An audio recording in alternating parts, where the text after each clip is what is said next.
Hey everybody, welcome to my YouTube channel. I'm Deb, and I am very, very, very excited today because I have a really amazing guest. I'm so happy.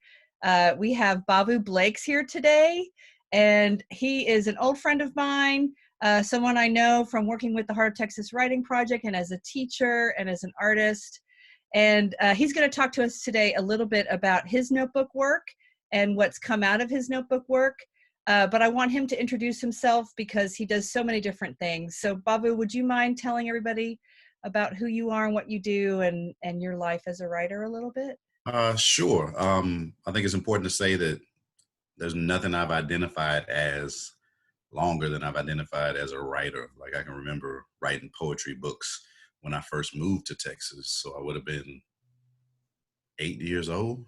I remember that was the first time that I was trying to publish anything officially. But my name is Bavu Blakes. I'm a scholar MC, which basically means I MC with the mind of a scholar, but I'm a scholar with the mind of an MC. I don't take hip hop culture away from anything that I do. It's always embedded there. So even in scholarly work as a researcher or a teacher, is very informed by this idea of even when there's the perception of less or the perception of nothing from a social, political, historical context, I believe that there's a whole lot that's present and can be realized. Just depending on what lenses you wear and how you see a situation, and if you can find the assets that are there and find the riches that are there. I work in writing. I was a teacher of writing, taught seventh grade ELA for years here in Austin, and That's when we uh, met. yeah, absolutely. I was working with you for Heart of Texas. I think it was my first year teaching. I think so Um, too. and I Yeah. was introduced to that blue Bomer book, which I still have. I don't remember the name of it, but it had a ton of strategies that I instantly started using and adapting for classroom purposes. And now with adults and all kinds of situations, it's kind of hard to separate some of the things that I learned with you back then from some of the practices that are just everyday and normal to me now. So it's funny Oh, to that's look lovely. back and not Thank even you. yeah. I also want to say, like for Avid, which is a national organization that it kind of gives a greatest hits box to educators for them to choose from to help students, specifically students less likely to achieve in formal education, to help with writing and inquiry and collaboration, organization, and reading. I am the facilitator of a session with Avid that is called content area writing. And it's Oh, essentially how to instruct as a writing instructor, no matter what your content area is. So, working with math teachers, social studies teachers, any sort of teachers to incorporate writing instruction on a regular basis in their coursework. So, I just wanted to throw that in there too. So, so I do you're a that. teacher, you're a writer, and Yeah. I mainly teach teachers now. I'm in cultural proficiency with Austin ISD, cultural proficiency and inclusiveness. So a lot of designing and delivery of professional learning, a lot of coaching. And then, of course, I'm also a musician. I have been for quite a while. Work in hip hop and soul music. I've written a couple R&B and B and gospel tunes. Nothing too famous, but I've definitely worked in the studio and have released music with probably at least 6 Grammy winners and some pretty important people. So I call myself sort of a gateway drug in the music community. Um, like you work with me and then you become way bigger than me, and you save my phone number though. So Well, I'm I think you're famous. My son thinks you're famous. He talks about you all the time. really Yeah, because we got to see you have the Babu Blakes Day at City at Hall. City Hall. What day is that 5 years. again? That is April 23rd, and it was 2015. So we're coming up on 5 years, and on the 5 year anniversary is when I'm going to start really talking about my latest musical project, which is Awesome. just a soundtrack to my first book that I'm releasing with my son. So Well, let's talk about your writing because that's really going to be helpful, I think, for people watching this absolutely. right now. When we were communicating before right this second, Hmm. You said that when you write in your notebook, right, when you're just trying to get out ideas, when you're trying to just generate material, you make it a goal to just let it be ugly. So Yeah. could you talk about that for a second, like what that means and sort of your mindset about how you do that in your notebook and why it's important? Absolutely. A lot of people, at least my friends and family, see me as a strong writer and, just a writer of a lot of different genres, which I have been through life, poetry and songs and actual hard news, journalism and broadcast stuff and radio stuff and just different forms of writing. And now a children's book. And anytime someone is reluctant or hesitant or scared to start writing, but, I want to write this thing, but I don't know what to do, I always say, write it as ugly as possible and then I can help you. And they're like, what do you mean? I say, well, just write the ideas. You don't have to use complete sentences. You don't have to use punctuation. You don't have to spell right, even though it'd be nice if you did. But the point is, the hardest thing to come by in the writing process is the actual ideas, the Yeah. actual voice. But most people have that in abundance. They're worried about the sort of dream killer stuff, the stuff that squashes a writer when he's 7 years old, because the teacher's like, well, you spelled that wrong and you didn't put the comma here, the period, and the semicolon. And it's like, oh, I'm terrible at writing because the teacher said all these things that I did wrong. Yeah. Not understanding that all that technical stuff, standard conventions are the least important thing, right? Yeah. Otherwise, you wouldn't have, otherwise Snoop Dogg wouldn't be a star and a top selling artist. Right. He's not using punctuation.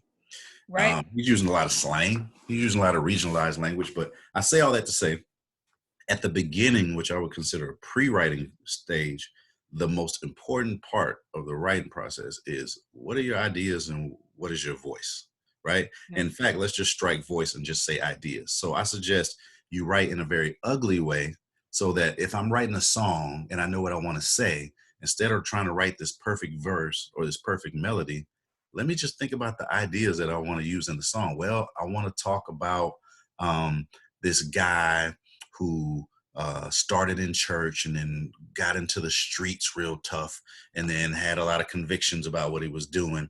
And then he ends up being the preacher guy at the church talking about how he used to be in the streets, right?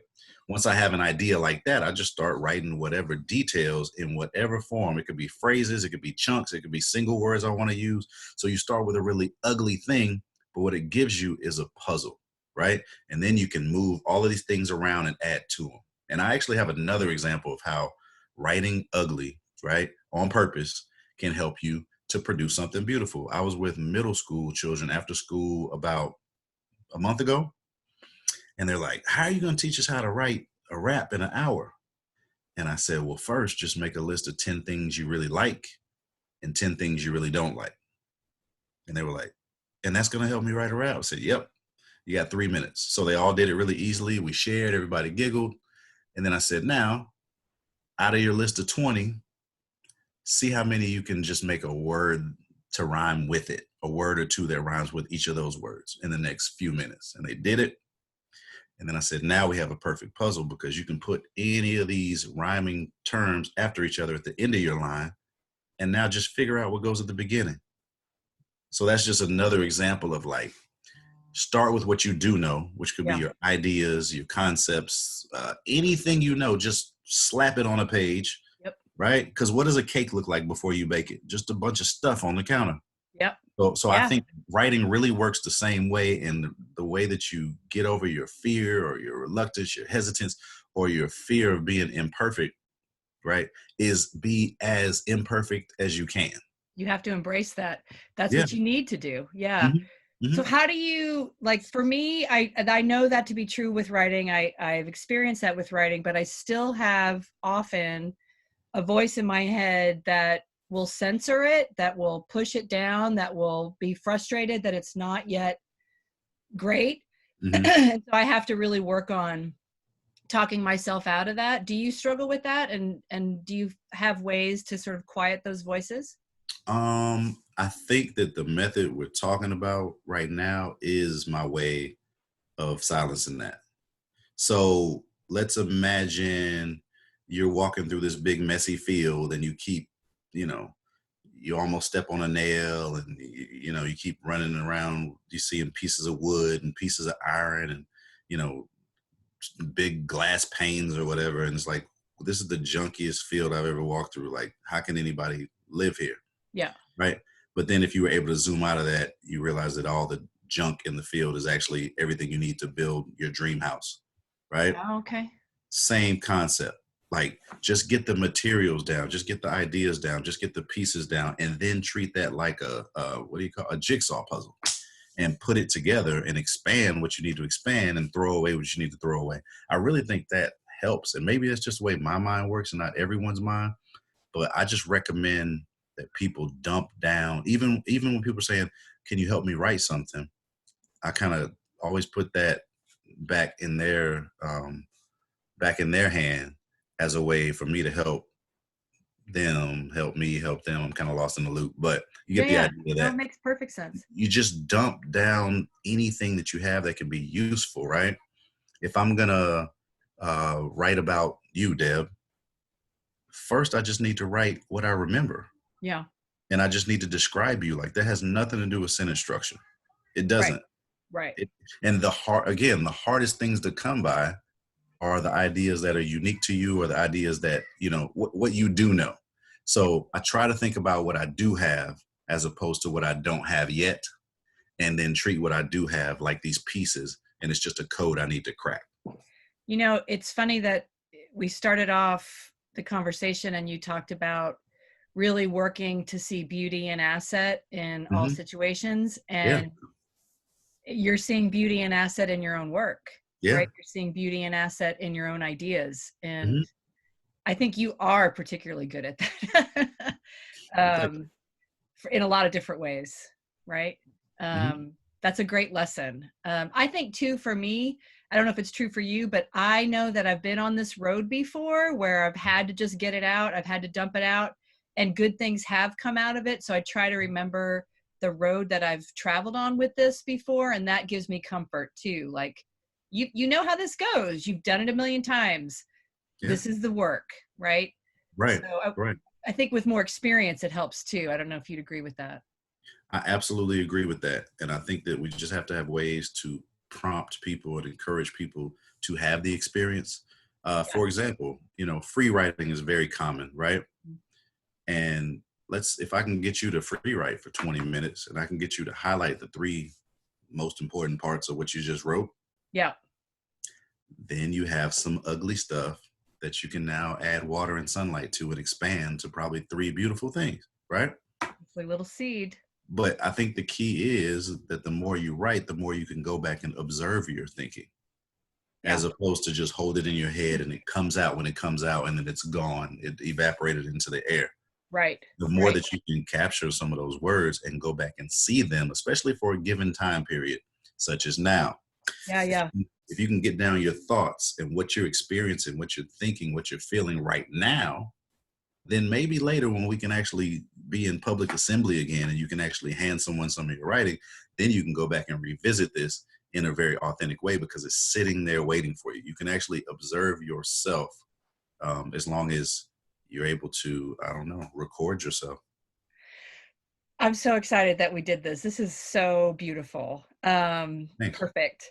Would you mind showing some of your ugly writing that led to your book that you're going to be launching pretty soon? Would you mind sharing some of that with the audience? I don't at all. What I have here is, I guess it's a graphic organizer.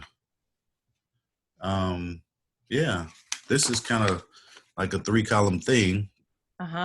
Where I was asking my son, we kind of had this concept of a book.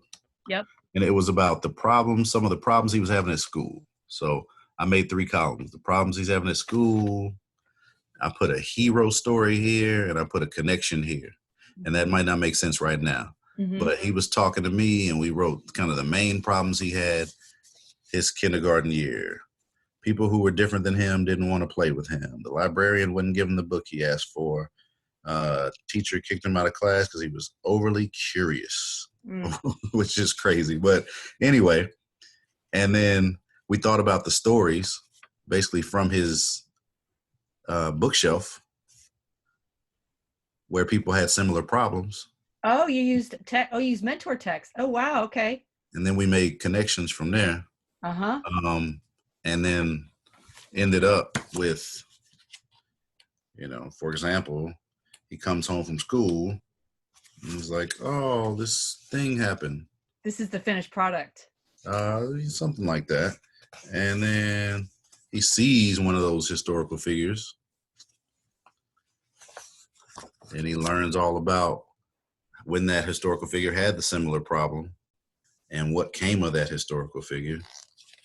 And then he feels a little more confident in himself and he's ready to go back to school again till he experiences the next problem, right?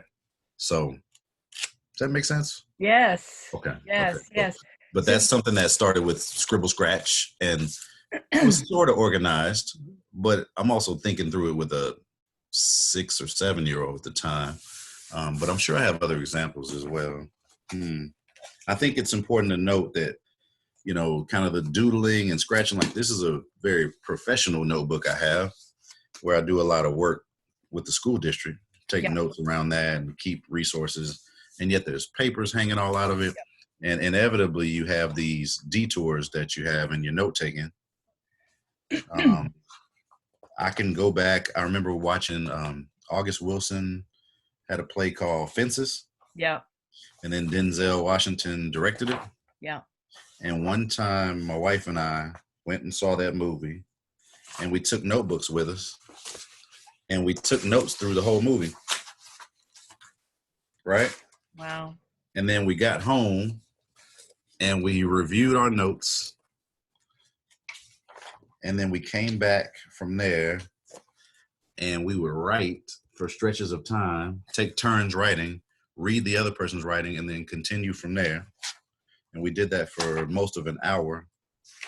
And I can go back and observe our thoughts from that whole process, which, in total took about 3 or 4 hours. And I guarantee you I could write 10, 20 songs, 5, 6 books if I needed to, just from what's here from our thoughts, because we can go back and observe them from, looks like it was late 2016. So I just wanted to share that too. So much goodness in everything you're saying. I mean, I love the way, pardon me, that you and your son use talking as a way to generate thinking and then go to some really rough getting ideas out, how you and your wife write together and use stuff, art that you've seen, experiences that you've had to kind of grow thinking together. I think that's also a really important lesson on top of everything else you're saying about gathering and having it in a place that's concrete. But we're together so much right now. And you guys do that as part of your day-to-day life, it sounds like. And that's also, I think, a beautiful thing we could think about with notebooks and writing is talking together, writing together, thinking together, making sense together with the people we love. And those are I've just shown like paper examples, right? Yeah. I think text messages count. I think Samsung Notes, at least in my Android phone, is a lifesaver where I can just press the microphone button and say stuff and it'll stick. Or if I'm in line at the grocery store, I can just type things into notes. Yeah. I think there's just so much gold just sitting in our notebooks, our emails, our text messages, our notes, whatever your notes app is. And we just have to go back and revisit it and look for the assets. And then we can build those, disparate tools spread across some random field and build our dream house, Yeah. Yeah. Can you say one more thing before we wrap it up about why it's important, why you think it's important for every person watching this to get their voice out there, to get their story out there, to get their loves, imaginations? Like, why is that a big deal? Like, why does that matter for all voices to be heard? I think without it, something's missing. I think what I would talk to with my middle school students about a lot is they could always recognize something as corny or inauthentic or from the the wrong frame of reference, etc. You know, in social studies, you can always tell whether the lion or the hunter is speaking. But if you don't contribute that voice and that perspective you have, it runs the risk of never being heard or never being validated or never being confirmed. And I can't remember who said it, but someone was like, it's probably Maya Angelou or somebody saying something to the effect of, if there's art or writing that's missing, then write it. Oh, uh-huh. Yeah. Mm-hmm. Mm-hmm. If there's a story you don't know, then you need to write it. Then write it. I think that's a big part of it. And it's also a way to make history. Yeah. And I don't mean make history like, oh, I'm this famous person, I'm Napoleon. But I mean make history, your friends and family. There comes a time when people separate, or, you know, through distance or through death. And that's when whatever records and documents and art that existed becomes, you know, eternally valuable. Yeah. Is when you're no longer available to this person and it's all they can see. So Yeah. I think those are some ideas I have about why writing is super important. Yeah. And just observing yourself and your own growth. It's just, I don't know, it's all like a big record, and living document, if you will, because you listen to a song when you're 12, it doesn't sound the same as when you're 42. That's for sure. But you hold on to that record, and it's always worth listening to for how it would hit you at that time. Right. Mm-hmm. Well, I'm glad my lighting is bad in this little tiny room, because I'm really trying to blink back some tears. That was beautiful. Thank you so much. I'm gonna sign us off. So you heard it from the scholar MC. Write ugly. Let the first attempts be ugly, and know that your story has people are waiting to hear from you. And so the more you capture the ugly, the more that you just get it down and be okay with getting it down, the more beauty and joy we're going to have in the world, as you decide to share that with others. And we'll talk more about that as we move through this. But thank you so much, Bavu. That was just so perfect, gorgeous. Thank you. Thank you. You're Super welcome. excited to publish this one. This was a great experience. I appreciate you inviting me. Can we come back? Definitely. Okay, because I think we have time. Yeah, and we've got stuff to talk about. We got more stuff to talk about. Okay, Absolutely. Thank you so much. All right, writers, have a great writing day, and I'll see you soon. Bye-bye.